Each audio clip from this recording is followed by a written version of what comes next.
꺼리튜브가 구독자님들께 5만원 상당의 홍삼 선물 세트 50박스를 드리는 증정 이벤트를 진행합니다. 구독, 좋아요와 아무 댓글을 남겨주시면 2월 6일까지 총 50분을 추첨해 선물을 무료로 드립니다. 우리 구독자님들 올해도 새해 복 많이 받으시고 꺼리튜브도 많이 사랑해주세요. 감사합니다.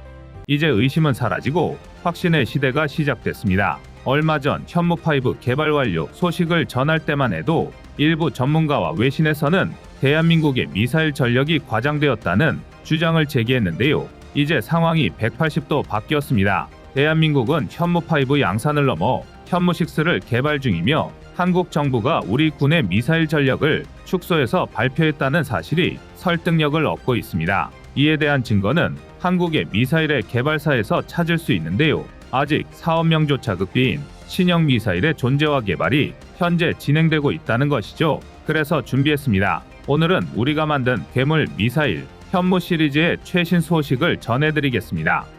여러분의 구독과 좋아요가 꺼리튜브 운영에 많은 힘이 됩니다.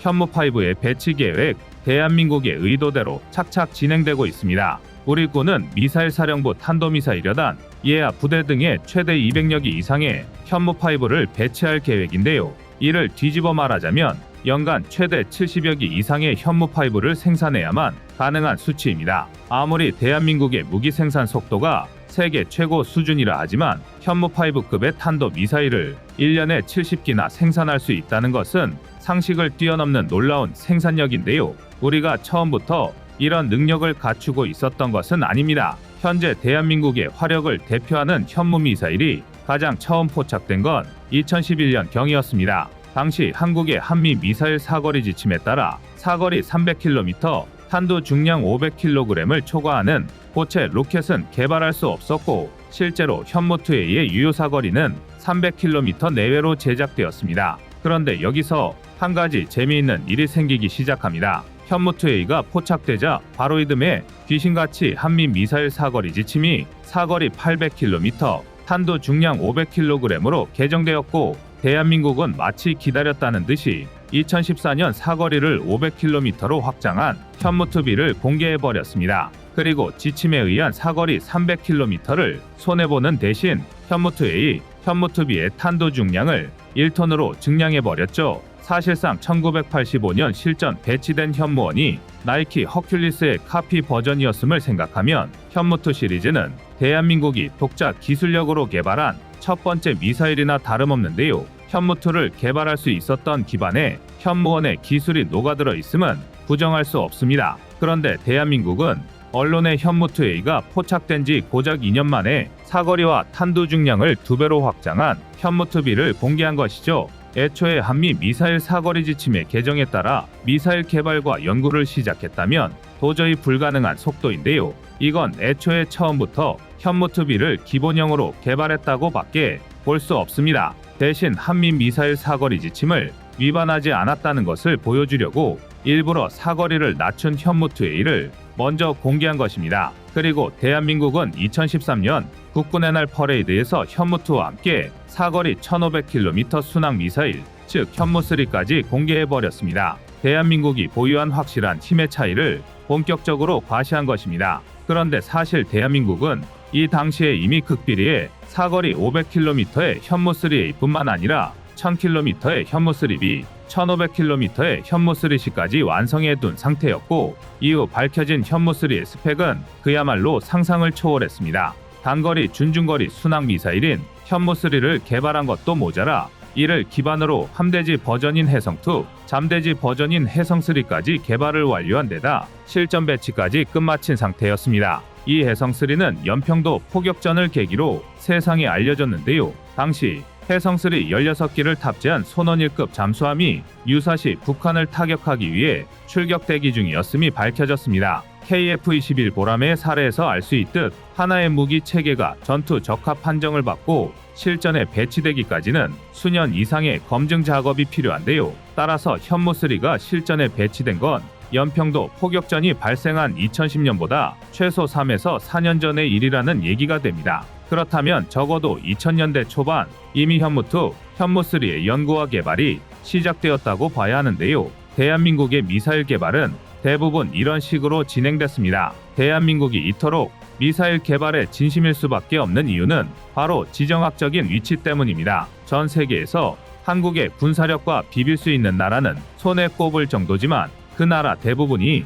한반도 주변에 위치해 있다는 것이 문제죠. 이들은 바로 중국과 러시아인데요. 워낙에 규모가 크고 극성스러운 국가다 보니 상대적으로 대한민국의 국방력이 약해 보일 수밖에 없습니다. 그리고 전술했듯 중국은 특히나 대한민국의 군사적 성장에 민감한 반응을 보이기 때문에 한국으로서는 이미 개발을 완전히 끝내놓고 은근슬쩍 새로운 미사일을 공개하는 게 외교적 스트레스를 최대한 줄일 방법이었습니다. 그런데 또 어이없는 사실은 주변국의 군사배치 현황에 민감한 중국이 대한민국을 겨냥해서는 아주 노골적으로 미사일을 배치하고 있다는 것입니다. 일례로 중국은 북부정구 인민해방군 로켓군 3개 여단과 동부정구 인민해방군 로켓군 1개 여단을 유사시 한반도 개입을 위한 부대로 지정해 놓고 있습니다. 대표적으로 북부정구에 속하는 지린성 퉁화시의 제816 유도탄 여단은 주력 탄도미사일로 SRBM인 DF-15를 운용하고 있는데요.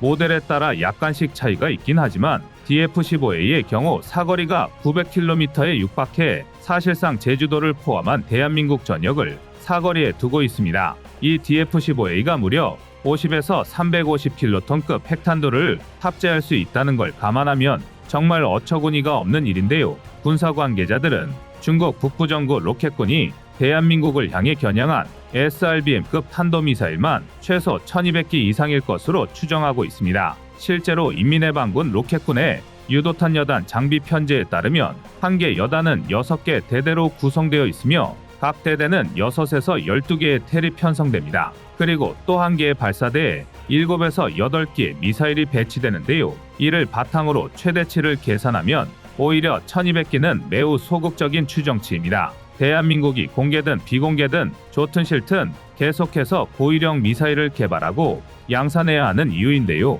그도 그럴 게 아주 객관적인 시각에서 대한민국이 물량으로 중국을 이기는 건 불가능한 일입니다. 물론 힘에 부친다고 가만히 당하고만 있을 수도 없는데요. 그건 대한민국의 상황과 천성이 허락하지 않습니다. 그렇다면 적어도 대한민국을 잘못 건드리면 팔 한 짝, 다리 한 짝이 평생불구가 될 수도 있다는 두려움 정도는 심어줘야 합니다. 상하이, 칭다오, 다롄 같은 서부 대형 항구 도시는 당연하고 수틀리면 베이징까지는 개박살을 낼 수 있는 중장거리 화력을 보유해야 합니다. 제가 이렇게 말씀드리면 그럼 전쟁이라도 하자는 소리냐라고 말씀하는 분들이 종종 계시는데요. 오히려 이쪽이야말로 평화를 유지하는 방법입니다. 평화는 강자의 특권이며 약자에게는 평화를 누릴 자격이 없습니다. 대한민국이 스스로의 주권을 지킬 화력을 보유하지 못한다면 어떻게 되는지는 대만과 우크라이나가 증명하고 있고 멀리 갈 것도 없이 지금도 일시정지되었을 뿐 휴전 중인 6.25 전쟁, 더 나아가 일제강점기로 뼈저리게 배웠습니다. 힘이 없으면 나라를 지킬 수 없습니다. 이는 대한민국이 미사일을 개발할 수밖에 없었던 안보적 배경이 증명하고 있습니다. 비록 공식적인 건 아니지만 시기적으로 대한민국의 미사일 개발은 크게 3단계로 나뉩니다. 앞선 1970년대 주한미군 축소 여파로 인한 치명적인 안보 공백을 메우기 위해 남몰래 개발했던 백곰 미사일과 1985년 아웅산 묘소 폭탄 테러 사건이 직접적인 계기가 된 현무원의 1차 개발 사업이라고 할 수 있는데요. 이후 2차 개발 사업은 26년이 지난 2010년대 현무2, 현무3의 개발이라고 할 수 있습니다. 당시는 연평도 포격전 등으로 국내 안보 상황이 극도로 불안했고 대한민국의 성장이 안정궤도에 돌입함에 따라 역외의 적, 다시 말해 중국을 더욱 직접적으로 견제할 수 있게 되었는데요. 그리고 이에 따라 시작된 3차 개발 사업이라고 할 수 있는 게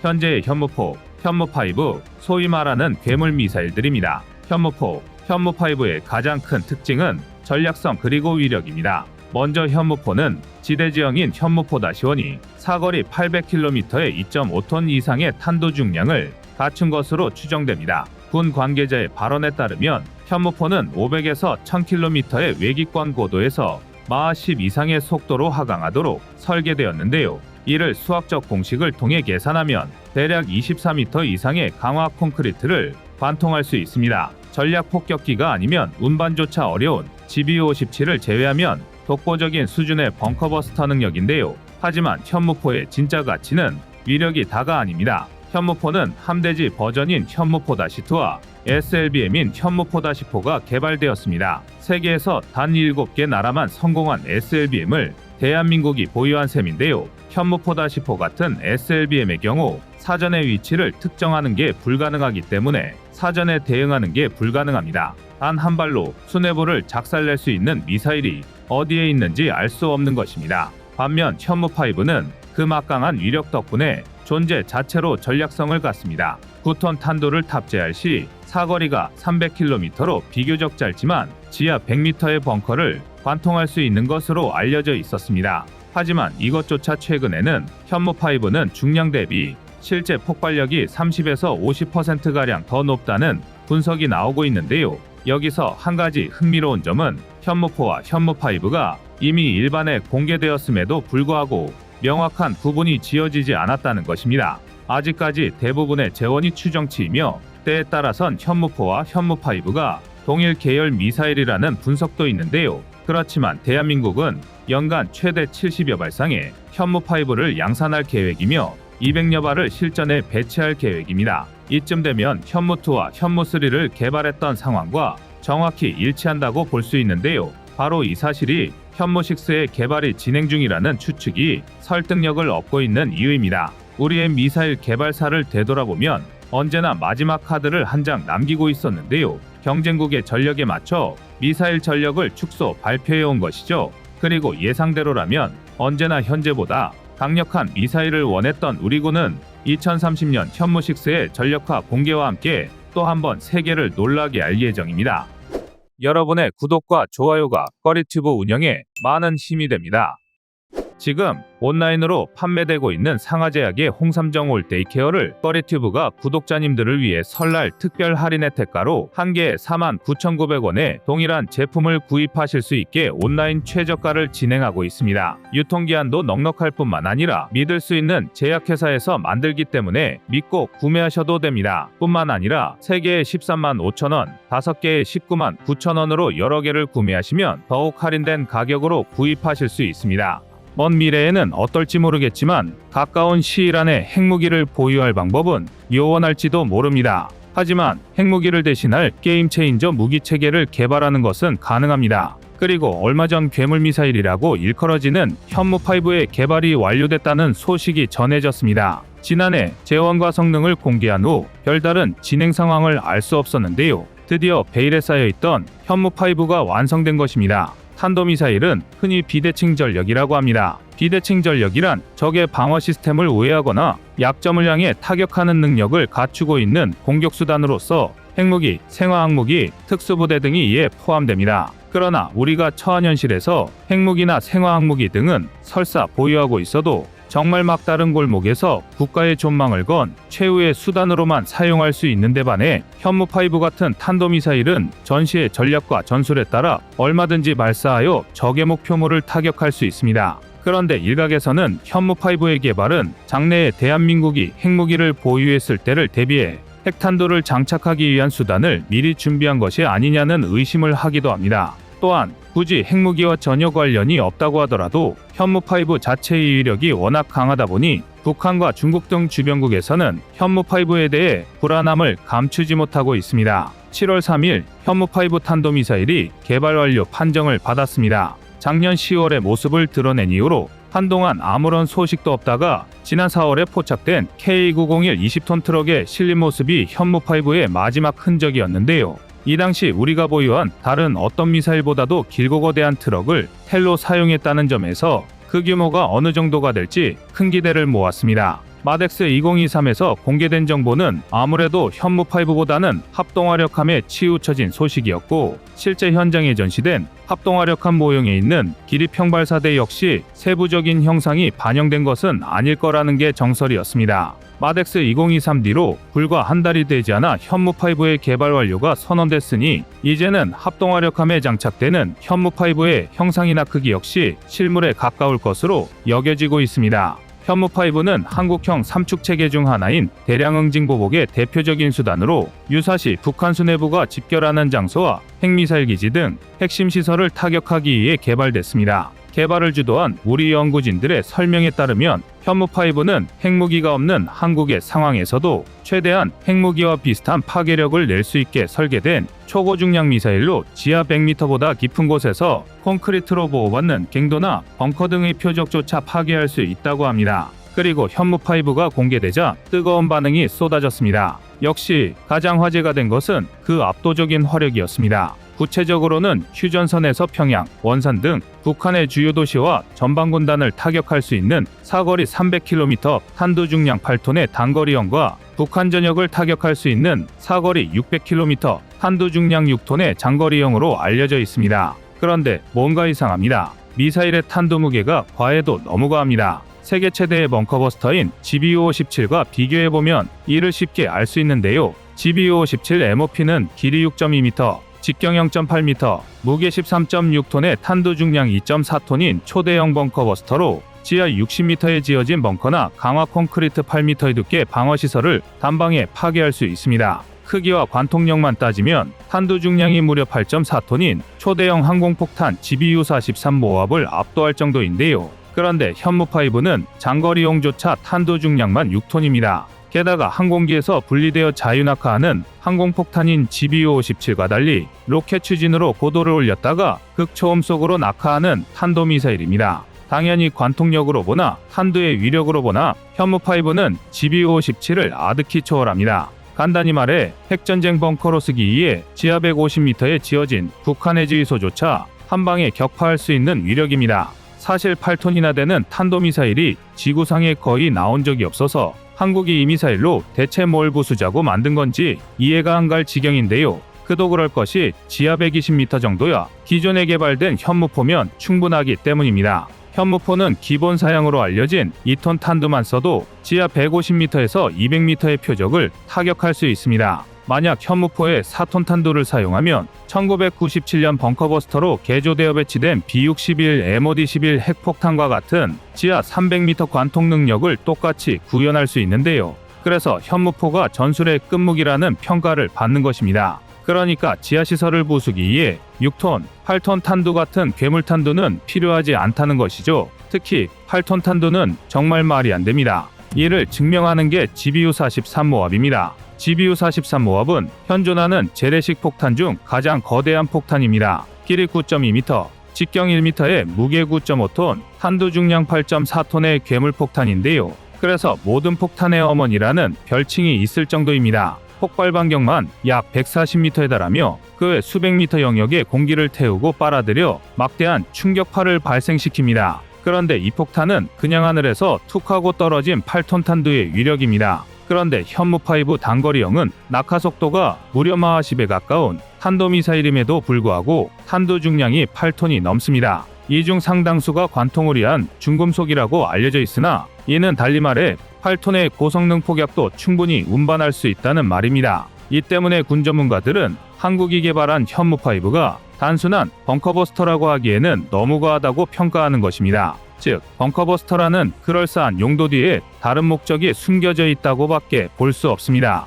그중 가장 가능성이 높은 것은 다탄두 각계제 돌입체인 MIRV 개발의 사전 준비입니다. 현대 핵보유국의 주력 핵무기는 흔히들 대륙간 탄도미사일 ICBM이나 잠수함 발사 탄도미사일 SLBM으로 알려져 있습니다. 그런데 이런 분류는 발사 플랫폼에 따른 분류입니다. 탑재 탄두로 분리할 경우 MIRV, MARV라는 새로운 개념이 등장하는데요. MIRV는 하나의 미사일 안에 여러 발의 재돌입체 RV를 탑재합니다. 그리고 각 RV에는 각 기백에서 500킬로톤 정도의 핵폭탄이 들어 있습니다. 이 RV들은 발사 이후 다른 목표를 타격합니다. 현재 가장 강력하다는 전략원잠은 미군이 운용하는 오하이오급 전략원잠입니다. 여기서 운용하는 트라이던트 D5 미사일의 경우 한 발당 8발의 다탄두를 운영합니다. 그래서 트라이던트 미사일 20발을 쏠 수 있는 오하이오급 원잠은 한 번에 최대 160개 도시에 핵공격을 가할 수 있습니다. 이는 정말 무시무시한 위력인데요. 심지어 최근에는 종말 단계에서 재돌입체가 궤도를 틀어 요격 미사일을 피하거나 목표를 바꿔 적을 교란하는 기동 가능 재도립체 MARV까지 등장했습니다. 그런데 이 MARV의 평균 탄두 중량이 4톤 정도 합니다. 쉽게 말해 최대 위력이 4.75킬로톤인 8발의 RV만 운용하는 트라이던트 D5 SLBM의 최대 탄두 중량이 4톤 정도라는 것입니다. 이 말 뜻은 한국은 탄두 중량으로만 따지고 보면 탄두 중량 6톤인 현무5 미사일의 재도립체를 탑재할 경우 최대 10발의 RV를 가진 사거리 600km MIRV를 만들 수 있다는 뜻입니다. 그런데 8톤 탄두는 더 대단합니다. 조금만 더 크기를 키우면 현존 최대의 ICBM이자 MIRV인 러시아의 R-36M과 유사한 숫자의 RV를 탑재할 수 있는데요. R-36M 나토명 SS-18 무게 210톤 내외의 초대형 미사일로 한 발에 25메가톤급 핵탄두나 760킬로톤 RV10발과 수십 발의 기만체를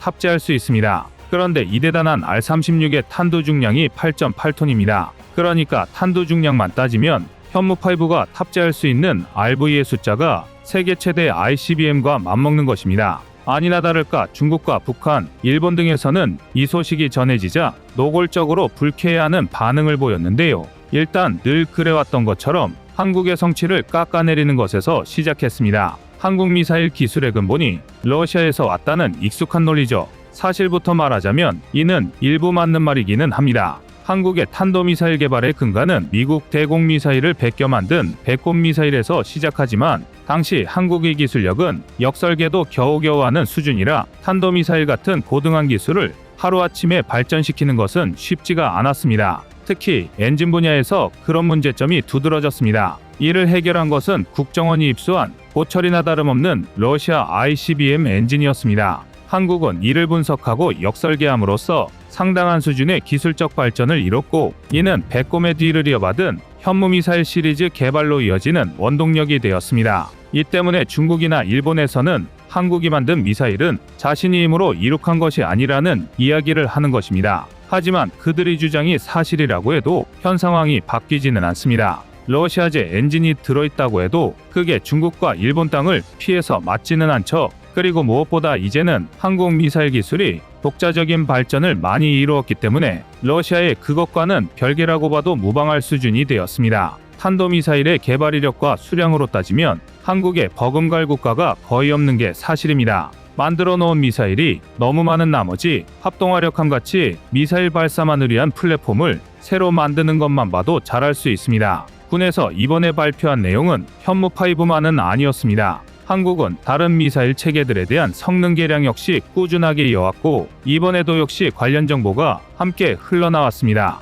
군은 현무5 개발 완료와 함께 기존에 보유한 지대지 순항미사일 현무3의 성능 개량도 진행할 예정입니다. 또한 현무2 탄도미사일을 발사하는 차량형 이동식 발사대 텔도 성능 개량을 추진합니다. 현재 운용하는 텔에서는 현무2를 한 발까지 발사할 수 있는데 이제 두 발까지 발사할 수 있는 발사관으로 바꿀 예정입니다. 군은 지난달 역대 최대 규모로 개최한 한미연합 합동화력 경렬을 연해서 성능 개량된 현무2를 공개한 적도 있었습니다. 군 관계자는 현재 ADD 주관으로 극초음속 미사일은 물론 고성능 전술지대지 미사일 KT즘, 전자기 펄스탄 등을 개발하고 있어 현무5와 함께 조만간 배치할 수 있을 것이라고 전했습니다. 뼈아픈 과거 역사를 통해 한국은 자주국방의 중요성을 어떤 나라보다 절실히 느끼고 실천해왔습니다. 현무5 개발도 그 일환 중의 하나인데요. 적어도 재래식 전력에서만큼은 완전한 자주국방에 더 가까이 다가가고 있는 것 같습니다.